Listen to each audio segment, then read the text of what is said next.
İranla Amerika Birləşmiş Ştatları arasında razılaşmanın əldə olunduğu və onun tezliklə imzalanacağı barədə xəbər yayılan kimi, ölkə daxilində bu anlaşmanın əleyhinə olan qruplar hərəkətə keçdilər. Onlar ötən şənbə axşam Tehrandakı İbn Sina meydanında bəzi millət vəkillərinin iştirakı ilə Amerika Birləşmiş Ştatları ilə danışıqların gedişinə və mümkün razılaşmaya dair mitinq təşkil etdilər. Sonrakı günlərdə Tehranla yanaşı Məşəd, Qum, Həmədan, Zəncan və digər şəhərlərdə ABŞ ilə gözlənilən sazişə kəskin etiraz bildirən kütləvi aksiyalar baş tutdu. Və bu məsələ ölkə gündəminin əsas mövzusuna çevrildi. Aksiyalarda əsas tənqid hədəfləri ABŞ ilə danışıqlarda İran nümayəndə heyətinə rəhbərlik edən parlamentin sədri Məhəmməd Baqir Qalibov, ölkənin xarici işlər naziri Abbas Əraqçı və qismən də prezident Məsud Pezeşkiyan idilər.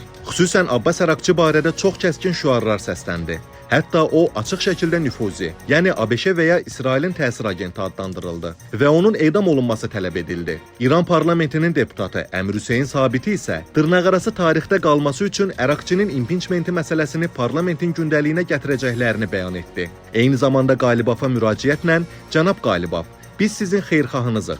Amma siz kaş belə bir razılaşmaya qol qoymayaydınız", deyə bildirdi. Əlbəttə, Sabiti biz deyərkən İran parlamentində mühafizəkarların radikal qanadını və Sabitlik Cəbhəsi adlı siyasi təşkilatı təmsil edən deputatları nəzərdə tutur. İran Ali Milli Təhlükəsizlik Şurasının üzvü və prezidentliyə keçmiş namizəd Səid Cəlilinin tərəfdarı olan bu deputatlardan Həmid Rəsai, Mahmud Nəbəviyan və Kamran Qəzənfəri kimi şəxslər də fəal şəkildə ABŞ ilə razılaşmanın əleyhinə çıxışlar edirlər. Bu siyasətçilərin Vaşinqtonla sazişə qarşı sərt mövqeyi hətta beynəlxalq medianın da diqqətini cəlb edib. Hökuməti dəstəkləyən yerli media isə bu cür çıxışları, xüsusən Sabitlik Cəbhəsinə bağlı Rəcənyüz saytının baş redaktoru və keçmiş prezident İbrahim Rəisinin yaxın qohumu Meysəm Nilinin razılaşmanı təslimçilik adlandıran bəyanatını daxili qarışıqlığa çağırış kimi qiymətləndirib. Vəziyyətin gərginləşdiyini və ABŞ tərəfindən verilən açıqlamaların əldə olunan razılaşmanın İranın ziyanına olduğu təsəvvürünü gücləndirdiyini görən Ali Milli Təhlükəsizlik Şurası sırağa gün gecə saatlarında xüsusi bəyanat yayıb.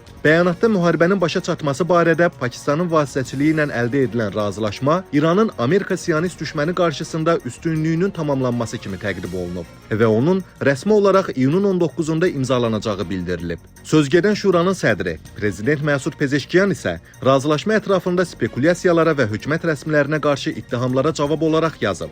Stat: "Təəssüf doğuran haldır ki, rəsmi vəzifələri çərçivəsində milli maraqları və ölkənin ləyaqətini qorumaq məqsədi ilə öz borclarını yerinə yetirən şəxslər xəyanət və ya vətəni satmaq kimi damğalarla üzləşirlər. Tənqid cəmiyyətin təbii haqqıdır.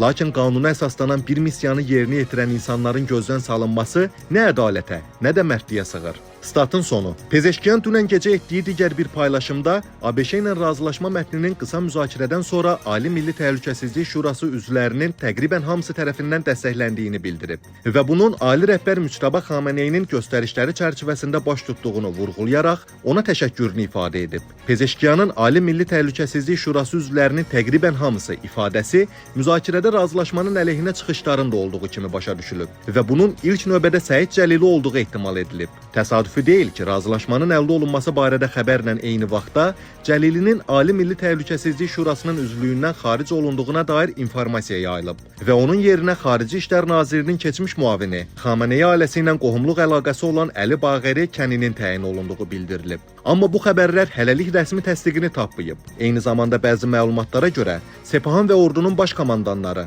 Əhməd Vəhidi və Əmir Hatəmi də razılaşmanın əleyhinə çıxıblar. Məhkəmə hakimiyyətinin rəhbəri Qulam Hüseyn Mohseni Ejeyi və Xatəmül Ənbiya qərargahının komandanı Əli Abdullahi isə bitərəf qalıblar. Hər halda əminliklə demək olar ki, təfərrüatları hələ də dəqiq bilinməyən və məzmunu barədə ziddiyyətli məlumatlar yayılan İran-ABŞ razılaşmasının İran daxilindəki əleyhdarlarının dairəsi kifayət qədər genişdir. Onların əsas argumentləri bunlardan ibarətdir ki, ABŞ etibarlı tərəfdaş deyil və əvvəllər olduğu kimi istənilən vaxt razılaşmadan çıxa bilər. Sanksiyaların ləğvi müvəqqəti və ya məhdud xarakter daşıya bilər. Yəni onların tam ləğvinə zəmanət yoxdur. Razılaşma nəticəsində İran öz strateji üstünlüklərini itirə bilər. Yəni nüvə proqramı, raket potensialı və regional təsir gücü İranın səmərəli təzyiq alətləridir və onların əldən verilməsi eləcə də Hörmüz boğazı ilə bağlı güzəştə gedilməsi İranın mövqelərini zəiflədər. Beləliklə, hazırki hökumət ABŞ ilə razılaşmanı İran üzərində iqtisadi və təhlükəsizlik təzyiqlərini azaltmaq üçün bir fürsət kimi gördüyü halda,